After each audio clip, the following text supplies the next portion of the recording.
Ефир сме. Ой! Добър вечер! Вие сте с избочените, преклъцани и още по-лоши новини от тази сутрин. Аз съм Илян Генов и ви представям тази сутрин 5 пекинеза, 3 болонки бяха преклъцани, грубо изнасилени от немска коза в района около подстанцията. Тролейбусни линии номер 2, 3 и 4 няма да се изпълняват редовния си маршрут днес заради скунксо пожарен до смърт, купнейки на ложното си място. Време е за реклама, но ще закъснем с това.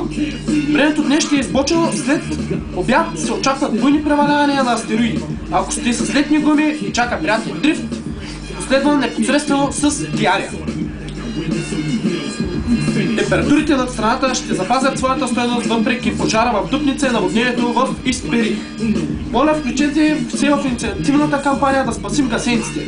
Номер 6969 без гаранция за увеличаване на естествения им прирост. Абе, Иване бе! Спри с тия неща, моля те! Пусни шторите, ти казвам. Една вода ми да. Сега имаш. Тихо, казвам. Тихо. Извънредно включване от село Рупча. 5 прилепа бяха прибити до безбожие от техен съвръстник. Да спрем насилието в училище. Иване, спри са бе! Бах, майка му и бах! Поради затворения пътен участък около Шипка ще спре временно трафика на наркотици в района. Момче, спри са! Ефир ли сме? Реклама.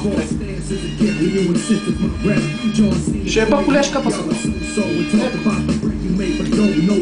Включване, имаме включване. Добър вечер, вие сте с малко по-късната емисия от преди няколко минути. Надявам се рекламите да са ви харесали, ако не търсите друг вид диспетчера за повече други конти. Търсите контакти, ръководители и тем подобни връзки от електроцентралата в районната.